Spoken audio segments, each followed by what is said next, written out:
Assalamualaikum warahmatullahi wabarakatuh. Selamat pagi anak-anakku sekalian. Siap untuk belajar hari ini? Hari ini kita akan memasuki materi pertama di semester ini, yaitu tentang drama. Sebelum kita mulai belajar, marilah kita berdoa. Semoga pembelajaran kita hari ini bermanfaat dan semoga hari ini kita diberikan kelancaran dalam melaksanakan aktivitas kita. Seperti yang sudah kalian kerjakan di minggu lalu, yaitu merangkum tentang teks drama, materi tentang teks drama, diharapkan hari ini pada saat ibu menjelaskan, kalian akan lebih mengerti mengenai materi-materi drama. Pengertian drama itu ada beberapa. Yang pertama adalah drama adalah sebuah cerita atau kisah yang menggambarkan kehidupan dan watak melalui tingkah laku atau acting atau dialog yang dipentaskan. Yang berikutnya adalah drama adalah cerita atau kisah yang melibatkan konflik atau emosi yang khusus disusun untuk pertunjukan teater. Pengertian yang ketiga adalah drama adalah kisah kehidupan manusia yang dikemukakan di pentas berdasarkan naskah, menggunakan percakapan, gerak laku, unsur-unsur pembantu seperti dekor, kostum, rias, lampu, dan musik, serta disaksikan oleh penonton. Tujuan pembelajaran drama kita kali ini adalah yang pertama, peserta didik diharapkan dapat mengidentifikasi alur cerita, babak demi babak, dan konflik dalam drama yang dibaca atau ditonton. Yang kedua, peserta didik diharapkan dapat mempertunjukkan salah satu tokoh dalam drama yang dibaca atau yang ditonton secara lisan. Yang ketiga, menganalisis isi dan kebahasaan dalam drama yang dibaca atau yang ditonton. Ini adalah struktur drama. Struktur drama itu ada 3, yaitu prolog, dialog, dan epilog. Itu adalah bagian yang inti dari struktur drama. Bagian dialog adalah bagian yang paling utama dari ketiga itu. Di dalam dialog ada bagian orientasi, konflik, dan resolusi. Untuk bagian orientasi adalah bagian yang menentukan aksi dalam waktu dan tempat, memperkenalkan para tokoh, situasi cerita, memberi gambaran konflik yang akan berkembang, bahkan kadang memberi gambaran resolusi. Untuk bagian komplikasi adalah bagian yang paling seru dalam sebuah drama, adalah bagian tengah cerita ketika konflik berkembang. Saat ini adalah saat ketika pelaku utama menemukan rintangan-rintangan antara dia dan tujuannya. Yang ketiga adalah resolusi. Ini adalah tahap penyelesaian masalah. Ketika masalah sudah selesai, ini adalah bagian resolusi. Sebelumnya Ibu akan menjelaskan dulu tentang prolog. Prolog itu adalah bagian awal, sedangkan epilog itu di bagian akhir. Prolog itu adalah pembuka, kalimat atau paragraf pembuka yang dibacakan oleh narator untuk membuka sebuah drama, sebuah pementasan drama atau mengawali sebuah teks drama. Sedangkan epilog itu adalah narasi yang ada di akhir drama. Ini juga dibacakan oleh narator. Biasanya narasi epilog itu berupa amanat, akhir cerita, simpulan dari sebuah drama itu biasanya ada di dalam epilog, dan yang membacakannya adalah seorang narator, bukan tokoh utama.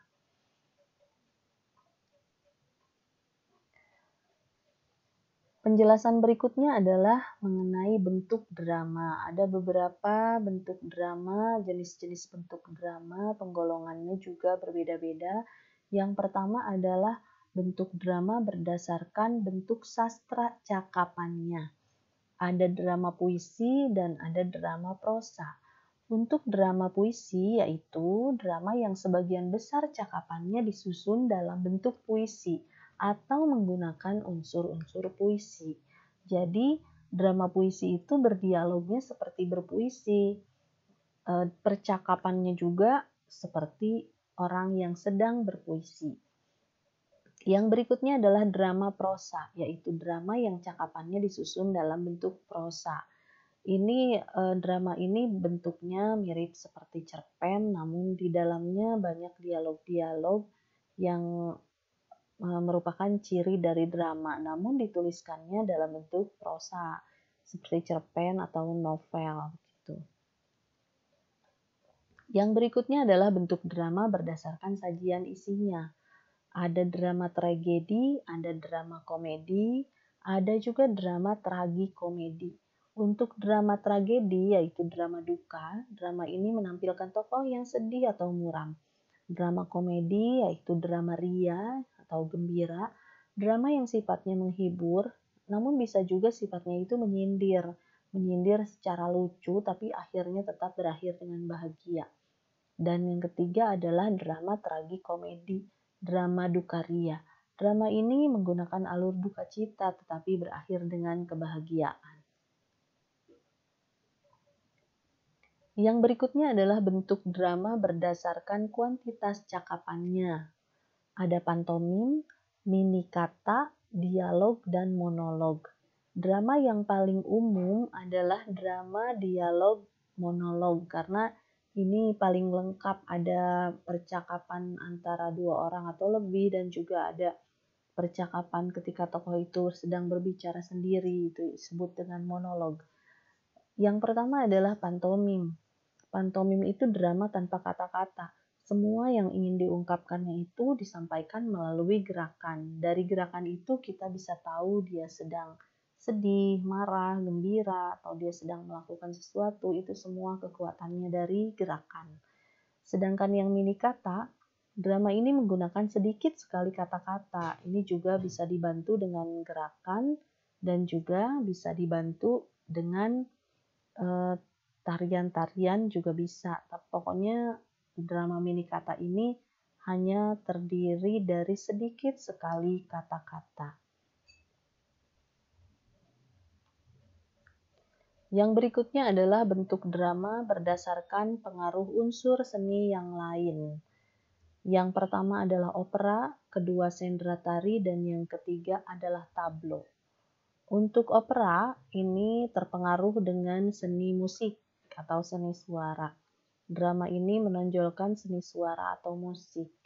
Sendra tari ini terpengaruh dengan seni tari, sehingga drama ini menonjolkan seni drama dan tari.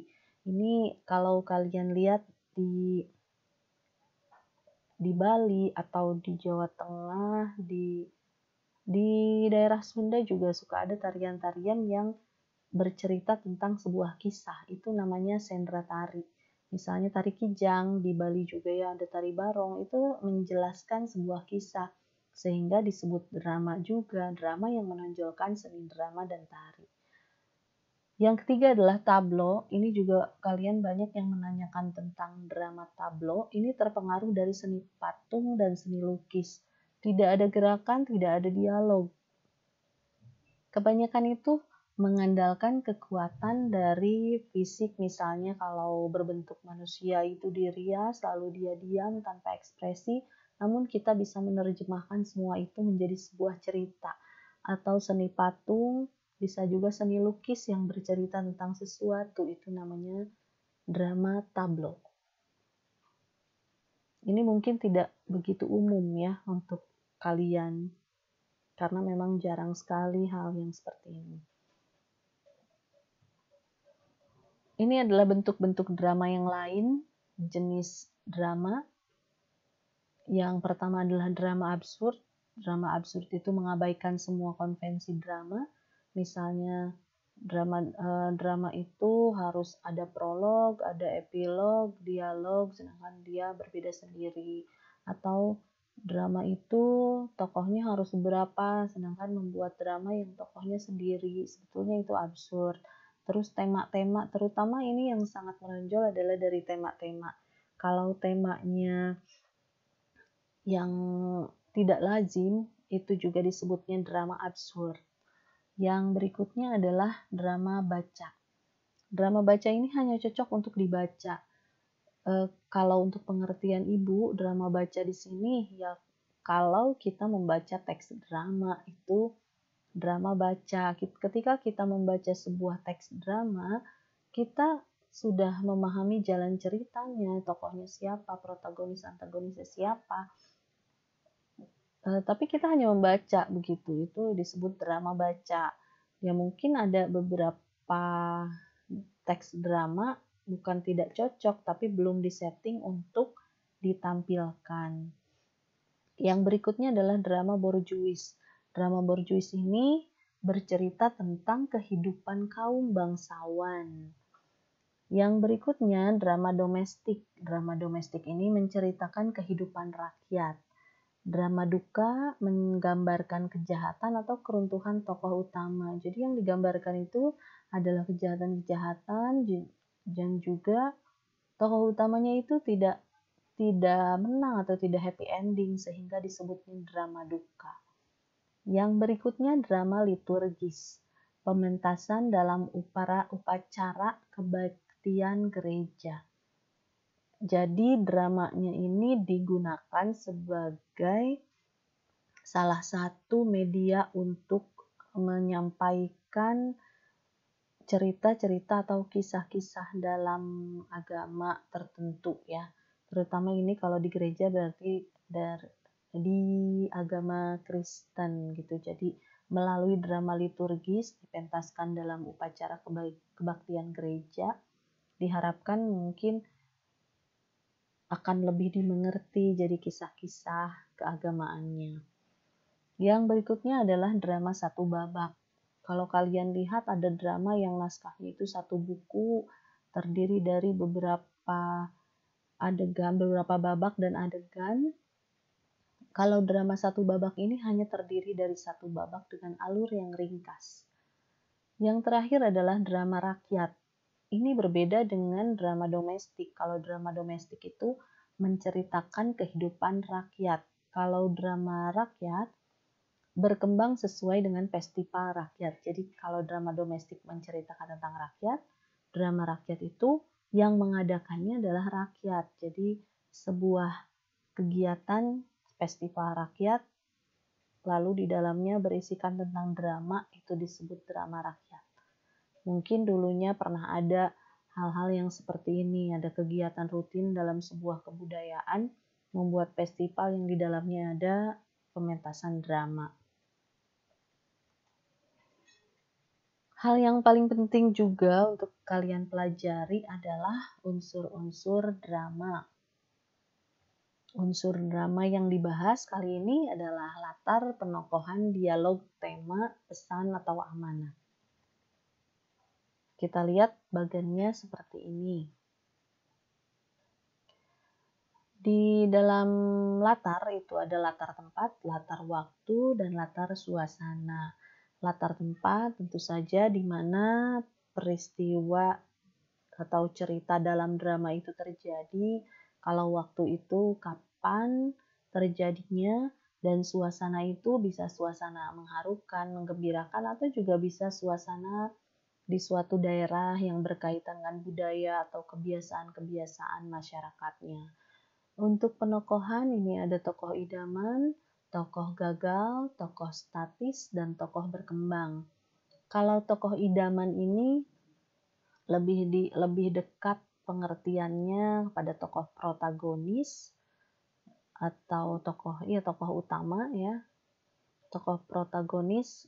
Dan tokoh gagal ini justru yang membuat konflik atau disebut juga tokoh antagonis. Jadi tokoh gagal itu dialah yang bertolak belakang dengan tokoh idaman. Jadi bisa disebut juga tokoh idaman adalah protagonis, tokoh gagal adalah antagonis. Tokoh statis adalah tokoh yang dari awal drama sampai akhir dia tidak berubah sama sekali. Dia tetap baik dari awal sampai akhir, tidak ada perubahan emosi, tidak ada perubahan watak dan sebagainya. Sebaliknya dengan tokoh berkembang, namanya juga tokoh berkembang, ketika di awal drama, lalu di tengah-tengah drama dia mengalami perubahan watak.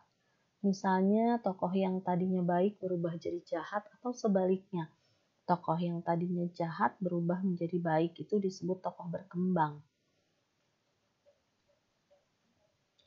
Yang berikutnya adalah dialog. Dialog itu syaratnya ada dua, harus menunjang gerak laku Yang kedua adalah tajam dan terbit. Jadi kalau kalian bingung, dialog di sini karena drama itu intinya adalah dialog, sehingga dialog itu harus menunjang gerak dan perilaku. Jadi harus kuat di sini, kekuatan dialog itu harus sangat menonjol sehingga menunjang gerak dan laku. Dan bahasa dalam dialog drama, ketika kita mementaskan itu atau di dalam skenario dramanya, itu harus tajam dan terbit, jangan seperti dialog sehari-hari. Jadi harus ada penegasannya di mana, harus yang lembutnya di mana. Jadi harus tajam dan terbit itu harus mendominasi gitu ya. Jangan sampai ada dialog yang tidak jelas. Yang berikutnya adalah tema atau amanat. Tema dan amanat ini sangat berkaitan dengan gagasan umum. Gagasan umumnya mengenai apa? Yaitu tema ya, berkaitan dengan tema. Jadi kalau kita membuat sebuah drama, harus jelas temanya apa, yaitu disebut gagasan umum dari drama tersebut. Dan amanat itu mengandung ajaran moral didaktis. Biasanya untuk drama ini amanatnya implisit, jadi tidak disebutkan langsung apalagi dalam drama, tapi kita sebagai pembaca naskah drama atau penonton drama itu bisa menyimpulkan apa amanat dari drama tersebut. Yang berikutnya adalah sumber menulis naskah drama. Dari mana saja sih inspirasi untuk menulis naskah drama? Kita boleh membuat naskah drama dari karya yang sudah ada. Contohnya bisa dari dongeng, cerpen, atau novel. Misalnya dari dongeng Timun Mas, dari dongeng Si Kancil jadilah sebuah drama, lalu drama itu berubah menjadi film, itu juga bisa. Atau dari dongeng, cerpen, atau novel yang langsung jadi film juga bisa, tidak harus bertahap seperti itu. Yang berikutnya bisa juga berdasarkan imajinasi. Belum pernah ada dongeng, cerpen, atau novel yang seperti itu. Kamu langsung menulis sebuah drama berdasarkan imajinasi kalian, itu juga bisa. Yang ketiga, pengalaman pribadi ataupun orang lain. Dari pengalaman pribadi, dari pengalaman orang lain, kalian buat menjadi sebuah drama. Apa saja langkah-langkah menulis drama? Yang pertama adalah tentukan tema atau pokok permasalahan. Jadi dari awal itu kalian harus jelas temanya apa, pokok permasalahannya apa, supaya jalan cerita dalam drama itu terarah dan tidak kemana-mana. Yang kedua, kalian harus mengumpulkan bahan. Untuk menulis drama juga kalian harus mengumpulkan bahan sehingga drama tersebut natural dan sesuai dengan perkembangan zaman. Jangan sampai kamu tidak mengumpulkan bahan sehingga ada yang tidak sesuai dengan perkembangan zaman atau juga tidak terlihat natural. Kalau sudah ditentukan tema dan bahan-bahannya sudah ada, kalian bisa menyusun kerangka atau struktur alur cerita. Kalian bisa menyusun kerangkanya berdasarkan yang tadi sudah ditampilkan, yaitu prolog, dialog, dan epilog. Dialog itu di dalamnya ada orientasi, komplikasi, dan resolusi. Ini adalah 3 elemen penting dalam drama. Yang pertama adalah tokoh. Tokoh itu yang utamanya ada protagonis dan antagonis, karena jika ada keduanya maka konflik itu akan terjadi. Yang kedua adalah wawancang. Wawancang itu dialog atau percakapan, itu harus ada karena ini yang membedakan drama dengan karya sastra yang lainnya. Yang ketiga adalah kramagung. Kramagung adalah petunjuk perilaku, tindakan atau perbuatan. Misalnya, ibu memarahi anak sambil membanting sapu, misalnya itu sambil membanting sapu, atau juga ayah menasehati anaknya sambil membaca koran. Jadi gerakan-gerakan itu. Dia pergi sambil membanting pintu. Itu adalah kramagung, sehingga ketika kita hanya membaca sebuah drama, kita bisa tahu situasi atau keadaan di dalam drama tersebut. Bagaimana dengan kebahasaan drama? Kebahasaan drama itu juga harus teratur. Yang pertama, kalimatnya sebagian besar adalah dialog atau tuturan langsung para tokohnya. Jadi tidak boleh kalau dalam teks drama itu ada kalimat-kalimat tidak langsung, karena kan teks drama itu adalah dialog yang memang disampaikan melalui kalimat langsung. Yang kedua, ada bagian prolog dan epilog. Sebuah drama yang ideal itu lengkap semuanya, prolog, dialog, dan epilog. Jadi kalau kalian membuat sebuah naskah drama itu harus lengkap, ada prolog dan epilognya. Yang ketiga, dialog itu menggunakan kata ganti orang pertama. Dialog biasanya menggunakan kata ganti orang pertama dan kedua, sedangkan prolog dan epilog menggunakan kata ganti orang ketiga. Kenapa prolog dan epilog menggunakan kata ganti orang ketiga? Karena yang membacakannya adalah orang yang di luar tokoh tersebut, yaitu narator. Yang kelima, dialog sebagaimana percakapan sehari-hari, banyak ditemukan kata tidak baku dan tidak lepas dari kalimat seru, kalimat suruhan, dan pertanyaan.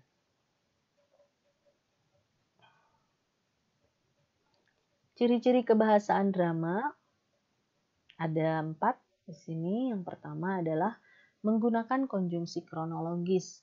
Konjungsi kronologis ini menyatakan urutan waktu. Contohnya seperti ini, ada sebelum, sekarang, setelah itu, mula-mula, dan kemudian. Yang berikutnya adalah kata kerja yang menggambarkan suatu peristiwa yang terjadi. Contohnya menyuruh, menobatkan, menyingkirkan.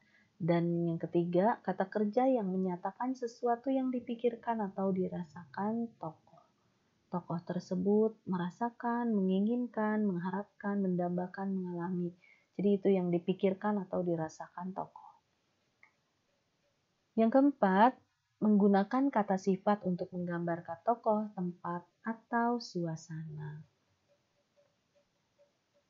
Setelah menganalisis lalu membuat naskah drama, tahap yang paling tinggi atau paling akhir adalah mementaskan drama tersebut.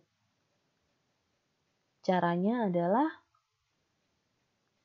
yang pertama, kita harus pahami naskah, harus pahaminya semua, tidak hanya naskah yang akan kita pentaskan saja. Misalnya kita jadi tokoh A, bukan berarti dialog tokoh A saja yang dibaca, tapi keseluruhan supaya kita dapat memahami keseluruhan naskah tersebut yang di dalamnya mencakup situasi dan kondisi dari sebuah cerita drama.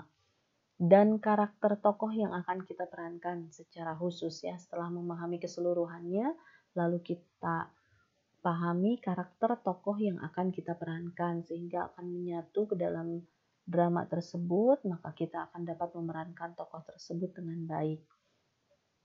Yang kedua, jangan lupa untuk memerankan tokoh tersebut dengan memerhatikan aspek lafal, intonasi, nada, tekanan, mimik, dan gerak-geriknya. Jadi semuanya harus sinkron, begitu, harus sesuai. Lafalnya harus bagus, jelas huruf-hurufnya, intonasi meninggi, kapan harus menurun intonasinya, dan tekanan, kapan suara kita harus agak keras, kapan harus agak lembut. Ekspresi juga harus disesuaikan dengan dialog, dan gerak-geriknya juga harus disesuaikan dengan situasi. Makanya diperlukan wawancang tadi ya, diperlukan kramagung. Kramagung itu kan yang memberi petunjuk untuk gerak-gerik dari tokoh tersebut. Dia sambil apa begitu. Dia berbicara sambil dia berpikir sambil memegang keningnya, berarti kan dia sedang bingung begitu. Demikianlah penjelasan tentang drama dari Ibu. Mudah-mudahan kalian bisa mengerti. Nanti akan kita lanjutkan dengan diskusi, atau jika ada pertanyaan juga boleh kalian tanyakan kembali ke Ibu. Mudah-mudahan pembelajaran hari ini dapat bermanfaat untuk kita semua. Marilah kita berdoa untuk kelancaran dalam menyelesaikan kegiatan kita hari ini. Demikianlah pembelajaran hari ini. Wassalamualaikum warahmatullahi wabarakatuh.